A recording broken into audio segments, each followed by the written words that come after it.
Welcome to my YouTube channel. Now we will do today mind map of animal kingdom. और please आपको सही लगे तो उसको लाइक सब्सक्राइब और शेयर कर देना, प्लीज़ कर देना, ठीक है। तो अब हम स्टार्ट करने जा रहे हैं mind map of animal kingdom. देखो, एनिमल किंगडम एक ऐसा चैप्टर है ना, अगर आप इसको एनसीईआरटी से पढ़ने बैठ जाओगे तो यू विल गेट कंफ्यूज, ठीक है। क्योंकि इसमें क्वेश्चन क्या है ना कि ऐसे आते हैं कि बताओ इस किंगडम से क्या है, या फिर इसका एग्जाम्पल है तो ये किस किंगडम को बिलोंग करता है, ऐसे क्वेश्चंस आते हैं।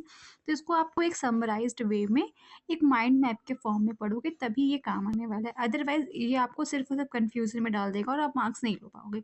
इसलिए जैसे मैं पढ़ा रही हूँ वैसे आप पढ़ लोगे तो श्योरली आप मार्क्स ले आओगे। और मैं साथ में ना आपको नीट का जो PYQ है वो साथ में करा दूंगी आपको। जो इम्पॉर्टेंट क्वेश्चंस आ सकते हैं इस ईयर पे वो भी करा दूंगी मैं। तो प्लीज़ आप इसको अच्छे से देखो और मैं आपको बिलीव दिलाती हूँ कि बीच में एनसीईआरटी में डिस्कस कर लेंगे ताकि कोई भी पॉइंट हमारा छूटे ना, ठीक है। तो सिर्फ ये कर लो, आप अच्छा स्कोर कर जाओगे, मैं आपको गारंटी देती हूँ, ठीक है। तो हम स्टार्ट करने जा रहे हैं हमारा अच्छा सा चैप्टर जिसको एनिमल किंगडम बोलते हैं। और इसका वेटेज भी बहुत है, कभी 3 से 4 क्वेश्चन आ जाते हैं, कभी 5 क्वेश्चन भी आ जाते हैं, ठीक है। तो कुछ नहीं तो आप मान लो उसका 15 से 20 नंबर तो आपको हर साल ये देता ही है, तो इसको तो हमेशा करना ही चाहिए। और वैसे भी बहुत अच्छा चैप्टर है, आप थोड़ा इंटरेस्टिंगली इसको पढ़ोगे तो आपको समझ में भी आएगा। ठीक, तो एनिमल किंगडम सबसे पहले तो हमारे बारे में ही बात हो रही है, हम भी एनिमल हैं, ठीक है। तो हमारे बारे में क्या बात हो रही है, लेवल ऑफ ऑर्गेनाइजेशन। और सबसे पहले हम लेवल ऑफ ऑर्गेनाइजेशन की बात करते हैं तो यहाँ पे आता है कि सेलुलर लेवल। सेलुलर लेवल पे आपको पता है एक ही है जो हमारा फर्स्ट किंगडम है, स्पॉन्जेस, ये सेलुलर लेवल पे। फिर टिश्यू लेवल, क्वेश्चन आपसे पता है क्या पूछा, डायरेक्टली नहीं इनडायरेक्टली पूछेगा टिश्यू लेवल सबसे पहले किस किंगडम में आया था, तो सिलेंट्रेटा में आया था। सिलेंट्रेटा के साथ साथ टीनोफोरा में भी हुई था। फिर ऑर्गन लेवल, ये देखो नीट में भी कई बार आ चुका है और आप क्वेश्चन करो उसमें भी पूछता है, ये अच्छा क्वेश्चन है कि ऑर्गन लेवल सबसे पहले किस किंगडम में आए थे, तो वो प्लेटीहेल्मिन्थेस में आया था। किसमें, प्लेटीहेल्मिन्थेस में। फिर organ system, Annelida, Aschelminthes, Arthropoda, higher, सारे एनिमल्स में फिर और सिर्फ है ऑर्गन सिस्टम है। ये आपको क्लियर हो गया, यहाँ से क्वेश्चन आता है, ठीक है, बहुत इंपॉर्टेंट था।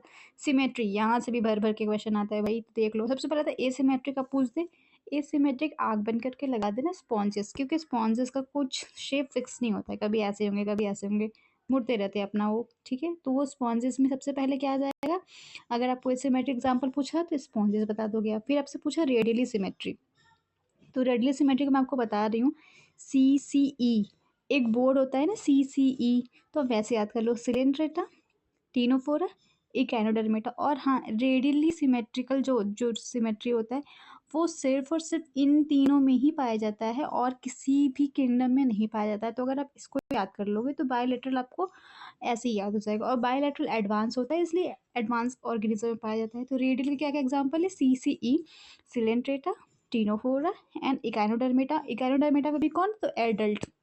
एडल्ट कैसे याद करोगे, RA, radial adult, RA, radial adult, ठीक है, ये आपको याद हो गया। और बायोलेटरल को पता ही है। बाकी देखो, टीनोफोरा, सिलेंट्रेटा वहाँ हो गया, बाकी उसके बाद हो गया। अब उसके बाद आपका आता है प्लेटीहेल्मिन्थेस आता है, एनिलिडा आता है, एस्केलमेंथिस आता है। तो उन सब में फिर आपका क्या है, बायोलेटरल सिमेट्री है, क्वाड्रेटा तक, ठीक। और फिर उसके बाद बात करते हैं जर्म लेयर की। जर्म लेयर की क्या बात करते हैं, जर्म लेयर डिप्लोब्लास्टिक।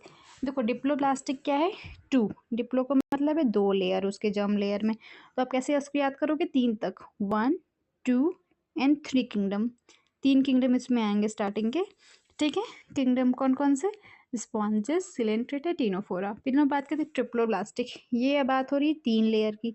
तो 3 लेयर किस में आएंगे, चौथे से आएंगे, ठीक है। तो चौथा कौन, प्लेटीहेल्मिन्थेस से लेके सारे के सारे जितने भी बच गए वो अब, ठीक है। तो ऐसे याद, उसको याद कर लेना, ये ट्रिक एग्जाम में बहुत भूलता है इसलिए मैं ऐसे बता रही हूँ। फिर लोग बात करते हैं डाइजेस्टिव सिस्टम की। डाइजेस्टिव सिस्टम में क्या है, तो हम सबसे पहले बात करते हैं, तो देखो पहले तो जो लोअर है, सिलेंट्रेट, टीनोफोरा, इन सब में डाइजेस्टिव सिस्टम आया ही नहीं। आप एनसीईआरटी का टेबल है, मैं आपको दिखा देती हूँ, कहाँ ये एनसीईआरटी का ये टेबल है, आप देख लो। इसमें आपको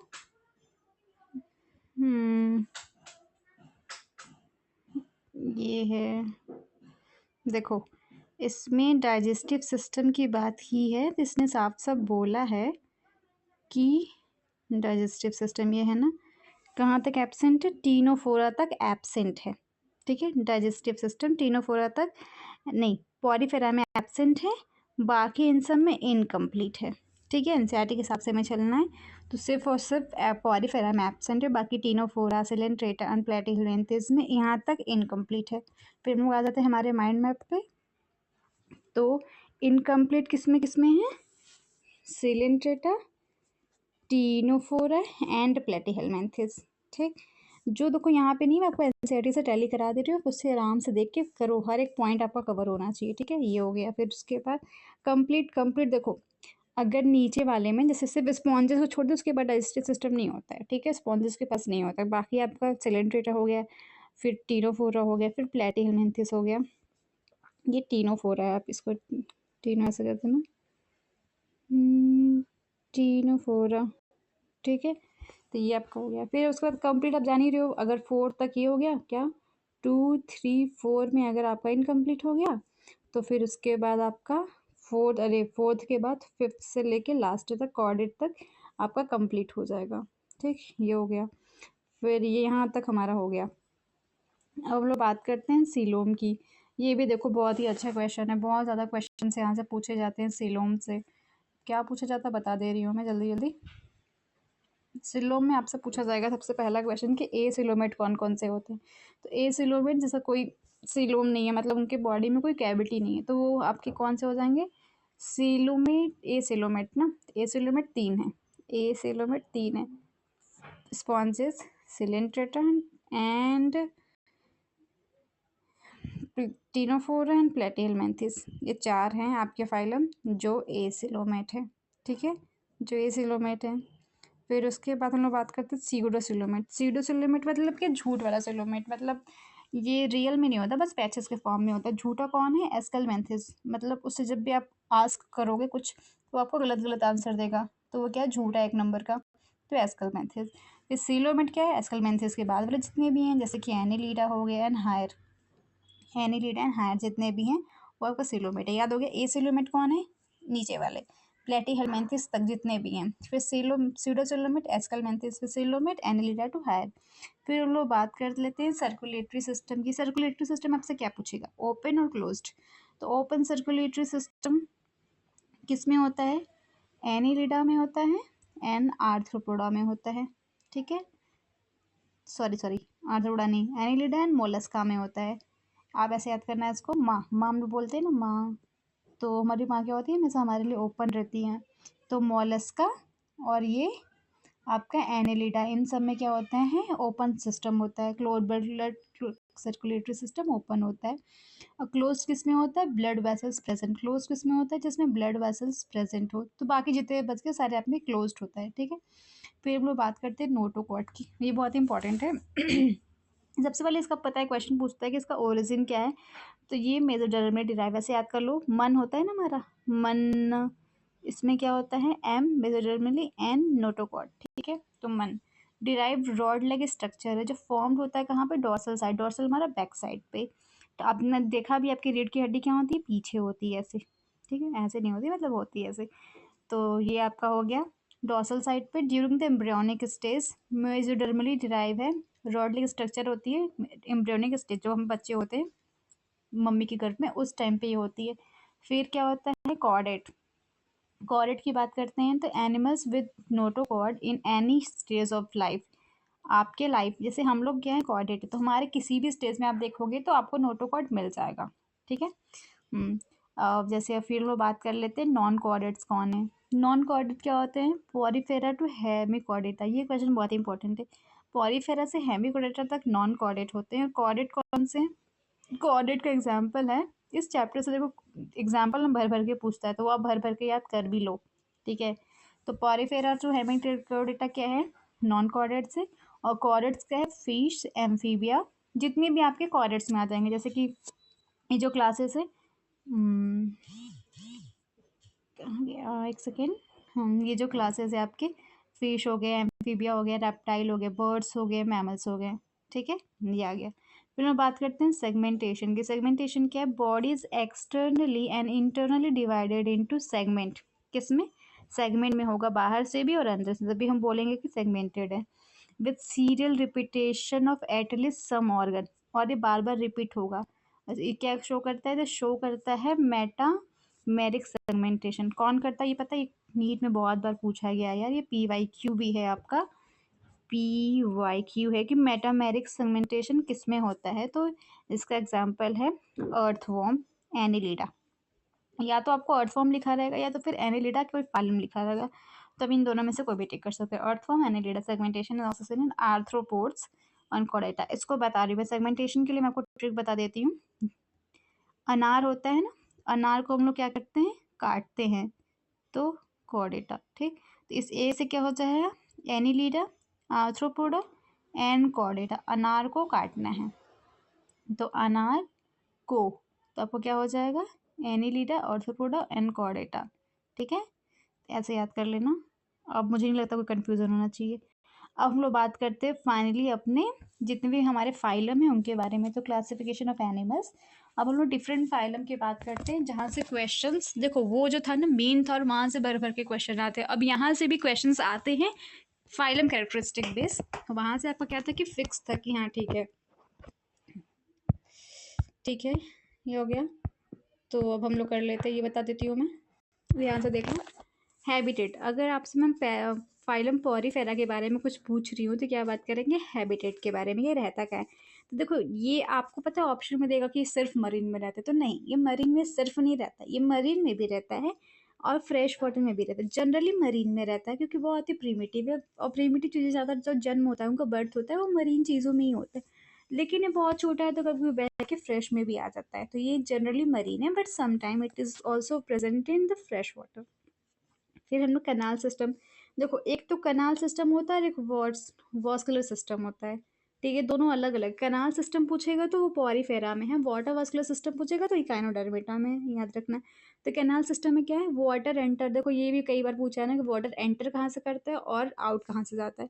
तो एंटर करता है ऑस्टिया में, और एक बीच की कैविटी होती है सेंट्रल स्पॉन्जोसिल, फिर गोज आउट थ्रू ऑस्कुलम। आप ऐसे याद करो, जैसे हमारे यहाँ क्या होता है कि हमारे में माउथ से एंटर करता है और एनएस से निकलता है, ठीक है। लेकिन इनके में क्या है? छोटे चीज से एंटर करता है, बड़े चीज से निकलता है। ऑस्टियाज में एंटर करता है, स्पॉन्जोसिल में जाता है, ऑस्कुलम से निकल जाता है। इनके में थोड़ा सा उल्टा होता है, अब ऐसे रिलेट करके याद कर सकते हो। फिर है, आपसे पूछेगा कि कैनाल सिस्टम जो है, ठीक है वो तो है, ठीक है, बट इसका यूज़ क्या है, किस लिए ये काम आता है, तो आपको मैं बता देती हूँ। इसका यूज़ ये है कि ये फूड गैदरिंग में, रेस्पिरेटरी में, और रेस्पिरेटरी एक्सचेंज में, और वेस्ट के रिमूवल में भी काम आता है। ठीक है, इसके 3 फंक्शन हैं और आपसे ऐसे ही ऑप्शन बना के पूछेगा। तो पहला गैदरिंग, फूड गैदरिंग, दूसरा है रेस्पिरेटरी एक्सचेंज, तीसरा है वेस्ट रिमूवल। 3 चीज़ों में ये जो आपका कैनाल सिस्टम है ये काम आता है। फिर हम लोग बात करते हैं कोनोसाइट्स। ये न जाने कितनी बार PYQ पूछा गया है यार, कोनोसाइट्स PYQ है। कोनोसाइट्स को हम लोग कॉलर सेल भी बोलते हैं। ये फ्लैजिलेटेड, हाँ ये फ्लैजिलेटेड भी होता है। लाइन, और लाइन किसको करता है ये भी पूछा था नीट में कि लाइन किसको करता है, तो स्पॉन्जोसिल को। जो कोनोसाइट्स होते हैं कॉलर सेल, वो लाइन करते हैं स्पॉन्जोसिल को। किसको लाइन करते थे? स्पॉन्जोसिल को। फिर हम डाइजेशन, देखो डाइजेशन से बहुत सारा क्वेश्चन आता है। डाइजेशन भी इसका कैसा होता था? इंट्रासेलुलर होता है, ये बहुत ही छोटा है, तो ये सब कुछ अपने अंदर ही रखता है, बहुत बहुत एक्सपोज नहीं करता, तो ये इंट्रासेलुलर है। ठीक, फिर स्केलेटन की बात करते हैं। वैसे तो स्केलेटन हम इसका नहीं दिख पाते, लेकिन आप देखते हो ना स्पॉन्ज होता है ना, ऐसे ऐसे ऐसे ऐसे, जिसको हम लोग ऐसे कर पाते हैं, ऐसे बहुत ही सिकोड़ पाते हैं। तो वो क्या होता है? उसमें स्पॉन्जिन फाइबर होता है जिससे वो श्रिंक हो जाता है, और स्पाइक्यूल्स होते हैं, स्पाइक्यूल्स एंड स्पॉन्जिन फाइबर। तो अगर आपसे कोई पूछे कि पॉरीफेरा में क्या स्केलेटन होता है, तो ये सब ऑफ कोर्स होता है, स्पाइक्यूल्स एंड स्पॉन्जिन फाइबर का बना होता है। तो रिप्रोडक्शन की बात करते हैं तो देखो प्लेटी हेलमेंथिस तक जितने भी किंगडम है ना, सब हर्माफ्रोडाइट है। हर्माफ्रोडाइट का मतलब होता है कि बाइसेक्सुअल। कौन? Sponges, coelenterata, ctenophore and platyhelminths, they all 4 are hermaphrodite. ठीक, एसेक्सुअल जनरली जिससे भी होता है तो फ्रेगमेंटेशन ही हम कहते हैं। फिर फर्टिलाइजेशन की बात करते हैं। देखो डाइजेशन तो इंट्रासेलुलर हो रहा था, आपने देखा ही था, पानी अंदर जा रहा था, ऐसे निकल रहा था। अब फर्टिलाइजेशन कैसे होता है? इंटरनल होता है विद इनडायरेक्ट। इनडायरेक्ट क्यों? क्योंकि यहाँ पे लार्वा आपको इसको बनाना पड़ता है, ठीक है, लार्वा बनाएगा तभी तो थोड़ा अडेप्ट कर पाएगा ना। नहीं मान लो ऐसे डायरेक्टली बच्चा पैदा कर देगा तो उसके लिए रिस्क भी तो हो सकता है, तो फिर ये क्या करता है? पहले लार्वा बनाता है, क्योंकि बहुत ही प्रिमिटिव है ना ये। तो इंटरनल होता है with indirect. Internal with indirect, ठीक है। और हाँ, बच्चा अंदर ही करता है क्योंकि सेफ होगा अंदर ना, बाहर अगर ले आएगा तो उसके लिए बहुत ज़्यादा डेंजर बढ़ जाएगा ना। तो इंटरनल होता है, इनडायरेक्ट होता है। Development larval stage is found with morphological dissimilarity larva, dissimilar larva, ठीक है, हो गया ना। एग्जाम्पल मोस्ट इंपॉर्टेंट है, किसी भी फाइलम से कुछ पूछे ना पूछे एग्जाम्पल तो जरूर रट के जाना आप। ये है 3 एग्जाम्पल, इसमें 3 एग्जाम्पल है। एग्जाम्पल आपसे पता है इसमें क्या पूछेगा, डायरेक्टली ऐसे पूछते हैं कि स्काइफा कौन से फाइलम में है, तो स्काइफा साइकॉन स्पॉन्जिला में है। और देखो ये स्पॉन्जिला है, आपको पता है कंफ्यूज किसमें करेगा, फ्रेश वाटर और बाथ स्पॉन्ज में। तो स्पॉन्जिला गीला गीला है, क्यों गीला है, क्योंकि अभी वो फ्रेश वाटर से नहा के आ रहा है, इसलिए आप देखो जब नहा के आते हो तो फ्रेश फ्रेश रहते हो, एकदम गीले गीले रहते हो। यू स्पॉन्जिया, अब यू स्पॉन्जिया मतलब आपसे क्यों कोई पूछ रहा है कि तुम, यू मतलब होता है ट्रू, तो आपसे कोई पूछो तुम सच में नहाए हो, तब बोलो कि हाँ मैं बाथ स्पॉन्ज में नहा के, बाथ टब में नहा के आ रहा हूँ, तो मतलब क्या, बाथ स्पॉन्ज। तो ऐसे याद कर लो, ये देखो ऐसे याद करोगे तो याद रहेगा, नहीं तो एग्जाम में भूल जाओगे।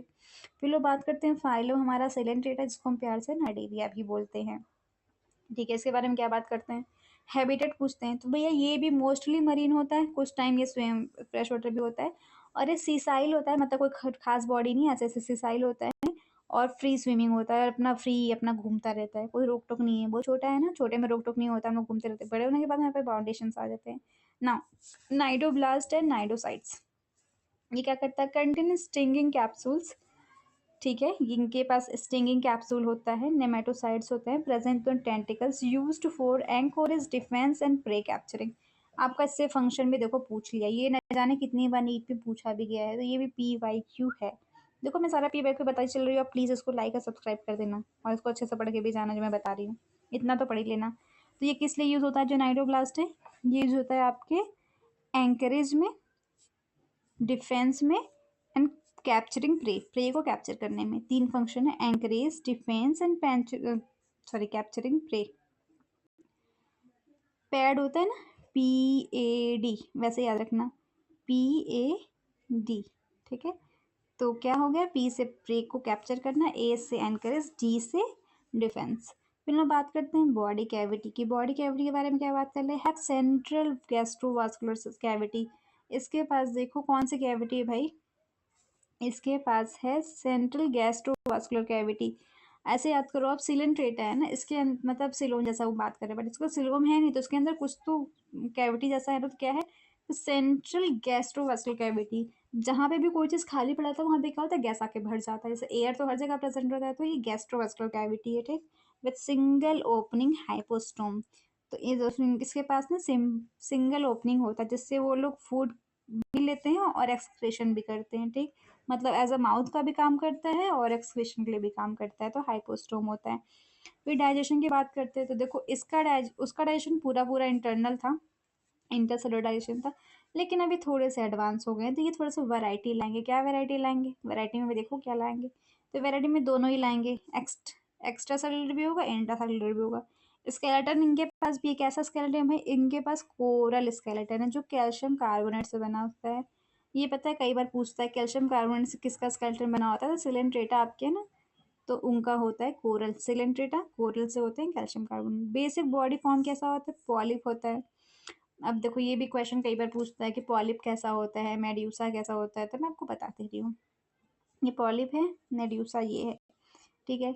तो पॉलिप क्या होता है, मैंने ऐसे याद किया था, पॉलिप मेरी एक फ्रेंड थी प्रियांशी, वो थोड़ी मोटी सी थी, तो मैंने ऐसे याद किया था कि वो सिलेंड्रिकल, सिलेंड्रिकल मतलब थोड़ा सा मोटा, ठीक है। और सिसाइल मतलब वो बहुत ही ज़्यादा शर्माती थी, तो सिसाइल थी एंड सिलेंड्रिकल, आप आपसे किसी और से रिलेट कर लेना। और फिर मैंने ये भी कहा था कि उसका एग्जाम्पल याद करने के लिए, क्योंकि ये क्वेश्चन तक को कई बार पूछा है ना कि एग्जाम्पल ऑफ द पॉलिप, ये भैया हमेशा याद करके जाना, ये हर टेस्ट सीरीज में आता है, हर टेस्ट सीरीज में आता है, और नीट में आने के 100% चांस है, तो इसको जरूर याद करके जाना। तो क्या पूछता है, तो पॉलिप एग्जाम्पल बता दो, तो मैंने बताया ना कि वो बहुत ही आलसी थी, बहुत मोटी सी थी, शर्माती थी, तो सिसाइल और सिलेंड्रिकल तो हो गया। लेकिन हम, तो जो आदमी लोग होते हैं ना वो अक्सर मोटे होते हैं, तो वो आदमी थी, मतलब ऐसे याद करने के लिए बता रही हूँ, आदमी थी। और वो हाइड्रा, और वो सबको हैरान कर देती थी, क्योंकि वो हमेशा वो फर्स्ट आती थी, हमेशा फर्स्ट आती, सच्ची में यार बहुत टॉपर थी वो, हमेशा फर्स्ट रहती थी, वो सबको हैरान कर देती थी, और वो ऐसी आदमी थी, हम लोग जनरली यूज़ करते हैं ना आदमी, ठीक है, आदमी थी। फिर मेड्यूसा की बात करते हैं तो मेड्यूसा क्या होता है, अम्ब्रेला शेप्ड होता है, फ्री स्विमिंग होता है। मेड्यूसा अम्ब्रेला शेप होता है, umbrella shape and free swimming. ठीक, फ्री स्विम करता रहता है। मेड्यूसा अपने मस्त है तो फ्री स्विमिंग करेगा। एग्जाम्पल से क्या करते हैं, देखो मेड्यूसा है तो जब कोई मर जाता है तो हम किसको क्या बोलते हैं, तू जा, जा यहाँ से जा। तब हम उसको अपने पास नहीं रखते कि नहीं तुम मेरे बहुत लव वंस हो, मेरे साथ रहो, नहीं, हम लोग बोलते हैं जा भैया अब तेरा दुनिया यहाँ से खत्म, तू निकल यहाँ से, तो जा, मेड्यूसा जा। ऑरेलिया जेलीफिश, जे ए। ठीक, ये हो गया। फिर हम लोग बात कर लेते हैं यहाँ पे इसके एग्जाम्पल की। एग्जाम्पल में क्या बात करेंगे हम, इस एग्जाम्पल बहुत ही इंपॉर्टेंट है, हमेशा याद रखना। देखो हाइड्रा है, याद ही रहेगा। ऑरेलिया को हम लोग जेलीफिश कहते हैं। ऑरेलिया जो आदमी औरत है वो जेली जैसी होती है, और बहुत ही ऐसी ना सॉफ्ट सॉफ्ट होती है जेली जैसी, तो aurelia jellyfish. Obelia sea fur. Physalia, physalia portuguese man of war कहा जाता है। Adamsia sea anemone. Pennatula sea pen. Gorgonia sea fan. Meandrina brain coral. Alternation of generation metastasis shown by obelia. ये question न जाने NEET में कितनी बार हुआ है, ये देखो ये PYQ है, PYQ है।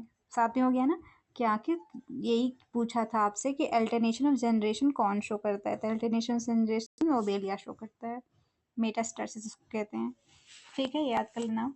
फिर मैं बता दे रही हूँ आपको फाइलम टीनोफोरा। फाइलम टीनोफोरा क्या, also called sea walnut and comb jellies. क्या, sea walnut and comb jellies, क्या क्या हो जाएगा, सी वॉलनट कहते हैं इसको, मतलब ये ऐसे वॉल की तरह रहता है।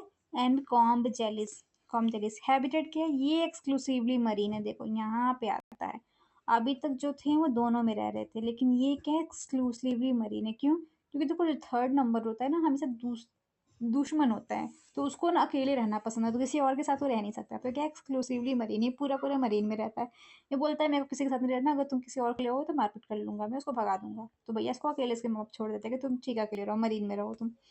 तो फिर क्या है, स्पेशल ऑर्गन 8 एक्सटर्नल रोज। देखो यहाँ पे ना इंटरनल लिख देगा, नहीं एक्सटर्नल रोज, हमें बाहर से ऐसे ऐसे दिखता है कि अच्छा ये कॉम्ब जैसा कंघी में दिखता है ना कि ये रोज इसके बने हुए हैं, तो यहाँ पे भी 8 एक्सटर्नल रोज हैं, 8 ciliated comb plates and help in locomotion. अब ये जो सीलिया जैसा होता है तो वो लोकोमोशन में तो हेल्प करता है, तो इसके भी जो 8 सीलिएटेड कॉम्ब प्लेट्स है हेल्प करता है किसमें, लोकोमोशन में। फिर हम डाइजेशन की बात करते हैं, सिर्फ और सिर्फ स्पॉन्ज अभी तक इंट्रा किया, बाकी डाइजेशन ये भी क्या कर रहा है, एक्स्ट्रा इंट्रा दोनों करेगी, क्योंकि ये लोग अभी कंफ्यूज है ना कि कौन से करे, तो ये सिर्फ दोनों ही कर ले रहे हैं। स्पेशल प्रॉपर्टी क्या है, बायोल्यूमिनेंस। एक ऐसा वर्ल्ड में यही एक ऐसा ऑर्गेनिज्म है जिसके पास बायोल्यूमिनेंस की कैपेसिटी है, ठीक है, पोटेंशियल है कि लाइट को एमिट कर सकता है, इसकी खुद की लाइट है। रिप्रोडक्शन की बात करते हैं तो ओनली सेक्सुअल। देखो ये बहुत ही चालाक है, इसको क्या करना है, अडेप्ट करना है, तो ये क्या करेगा, सिर्फ और सिर्फ सेक्सुअल करेगा, क्योंकि इसी से तो वेरिएशन आएगा, तो सिर्फ और सिर्फ सेक्सुअल रिप्रोडक्शन करता है, फालतू बातें नहीं करता है। फर्टिलाइजेशन एक्सटर्नल विद इनडायरेक्ट, ये क्या करता है, फर्टिलाइजेशन एक्सटर्नल करता है। एक्सटर्नल देखो जब जब आएगा ना, जब जब एक्सक्लूसिवली मरीन होगा तो फर्टिलाइजेशन हमेशा एक्सटर्नल होगा, तो फर्टिलाइजेशन एक्सटर्नल हो गया, और इनडायरेक्ट तो हो गई क्योंकि लार्वा बनाना है, ठीक है। फिर प्लूर, इसका एग्जाम्पल याद रखना, एग्जाम्पल है आपका प्लूरोब्रांचिया एंड टीनोफोरा। टीनोफोरा बता, नाम ही से पता चल रहा है, टीनोफोरा तो टीनोप्लाना, और उसके बाद प्लूरोब्रांचिया, प्लूरोब्रांचिया ये याद कर लेना आप, ये हो गया। फिर हम लोग बात करते हैं हमारे थर्ड फाइलम की, सॉरी फोर्थ फाइलम की, जो प्लेटिहेल्मिन्थस, तो बड़ा अच्छा फाइलम है ये, इससे हर साल एक क्वेश्चन आता ही है फाइलम से, इसको देख लो। इसकी जो बॉडी की शेप होती है डोर्सो भी होती है, वेंट्रली भी होती है। चलो आप आगे बंद करके बताओ, प्लेटिहेल्मिन्थस की बॉडी कैसी होती है, डोर्सो होती है वेंट्रली, तो डोर्सो वेंट्रली फ्लैटेंड होती है, दोनों होता है भाई, डोर्सो वेंट्रली फ्लैटेंड। तो हम लोग हैबिटेट की बात कर लेते हैं, तो मोस्टली एंडोपैरासाइट्स इन एनिमल्स।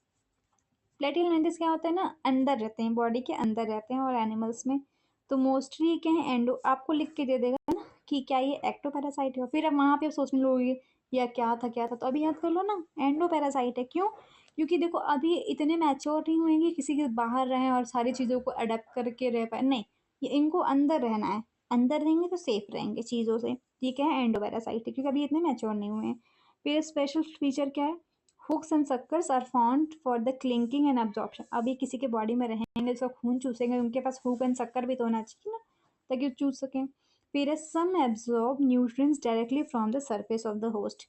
कुछ तो डायरेक्टली सरफेस के होस्ट से न्यूट्रिशन को ले लेते हैं, लेकिन ज़्यादातर क्या होते हैं, एंडोपैरासाइट होते हैं, मोस्टली एंडोपैरासाइट्स होते हैं, सब एंडोपैरासाइट नहीं होते हैं, मोस्टली। ठीक। और फिर एक्सक्रीटरी सेल्स उसमें क्या होता है, फ्लेम सेल होते हैं, जिसको हम लोग सोलेनोसाइड नहीं, फ्लेम सेल होता है, इसको हाँ सोलेनोसाइड भी कहा जाता है। पीवाईक्यू में पूछा गया है, ये पीवाईक्यू में देखो पूछा गया है, मैं आपको बता दे रही हूँ। ये फ्लेम सेल किस में होता है, तो प्लेटिनमेंथिस में होता है। प्लेटिनमेंथिस में हेल्प करता है ऑस्मो रेगुलेशन में।